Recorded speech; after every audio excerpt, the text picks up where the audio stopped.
तारीख 13 जून 2023 Dehradun police control room को सूचना मिली कि क्लेमेंट टाउन के एक घर से बेहद बुरी बदबू आ रही है।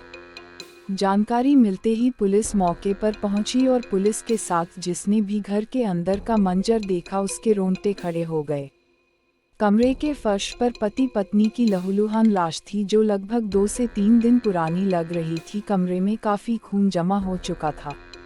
हैरानी तब हुई जब इसी कमरे में एक छोटा बच्चा जो 4 से 5 दिन का था मृतकों के बीच में पड़ा था, जिसकी सांसें चल रही थीं।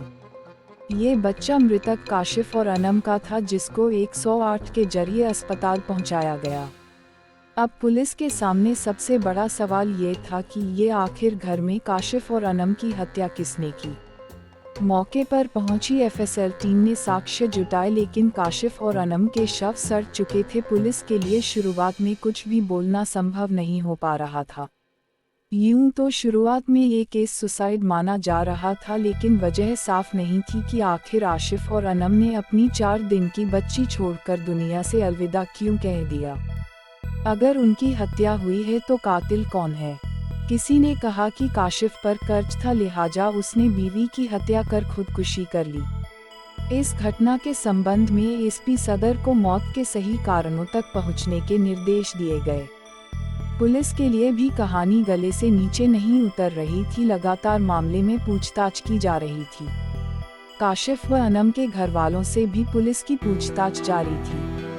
पुलिस अपना काम कर रही थी, तभी काशिफ के परिजनों से पूछताछ करने पर यह पता चला कि काशिफ की 1 साल पहले ही अनम से दूसरी शादी हुई थी। ये जानकारी मिलते ही काशिफ की पहली पत्नी नुसरत पर पुलिस की शक की सुई जाकर रुक गई, लेकिन मोटिव अभी भी क्लियर नहीं था।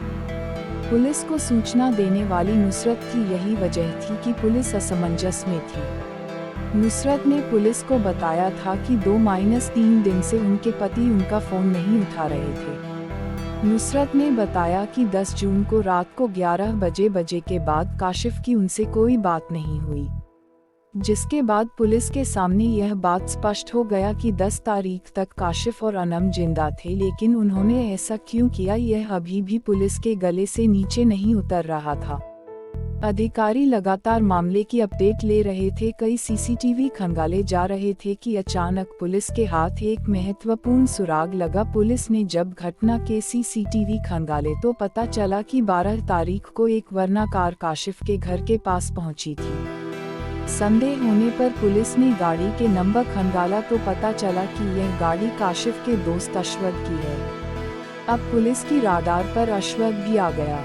अश्वद से पूछताछ की गई तो अश्वद ने बताया कि उसको इस बारे में जानकारी नहीं है। दरअसल अश्वद की कार अनम का भाई शहबाज लेकर पहुंचा था, जिसके बाद पुलिस ने शहबाज से पूछताछ शुरू की।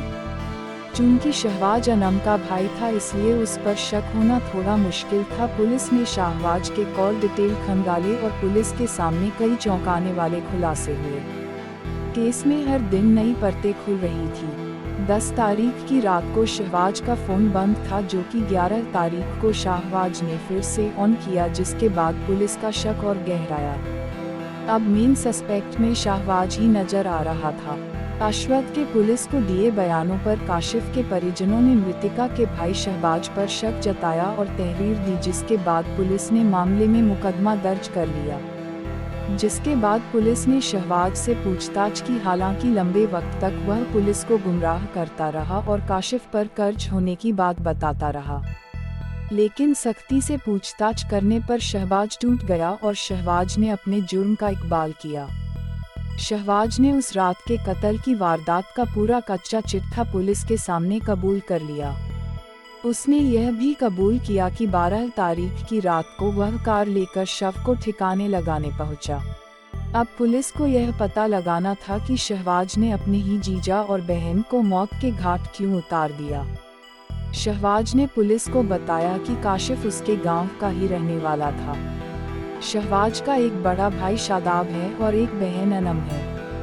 काशिफ का अक्सर उनके घर आना जाना होता था। हालांकि काशिफ की पहले शादी हो रखी थी और उसके बाद भी काशिफ शहबाज की बहन को अपने प्रेम जाल में फंसाया और भगा कर ले गया। दोनों ने कोर्ट में शादी कर ली। शहबाज ने बताया कि उसी दिन शाहबाज ने सोच लिया था कि काशिफ को जिंदा नहीं छोड़ूंगा। बदला लेने के लिए उसने फिर से काशिफ से दोस्ती कर ली और मन में बदले की आग जगा के रखी।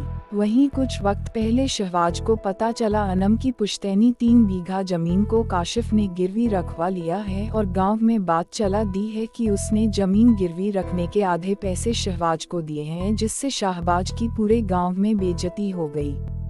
इसके बाद आग बबूला हुआ शहबाज लगातार काशिफ को मारने की योजना बनाता रहा।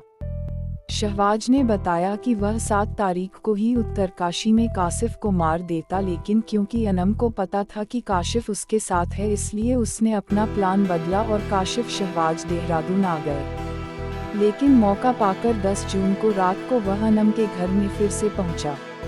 घर में देर रात तक रहा। देर रात में जब सब सो गए तो मौका पाकर किचन से चाकू लाकर उसने सोते वक्त काशिफ की गर्दन पर वार कर उसका गला रेत दिया, जिसके बाद अनम चिल्लाने लगी। शहबाज ने अपनी बहन अनम को भी मौत के घाट उतार दिया और काशिफ और अनम के बच्चे को वहीं छोड़कर घर में ताला लगाकर फरार हो गया।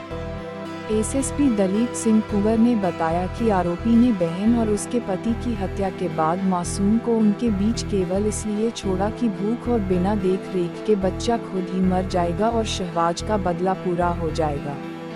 लेकिन आज भी मासूम स्वस्थ है और अपने दादा दादी की कस्टडी में है और शहबाज जेल में है।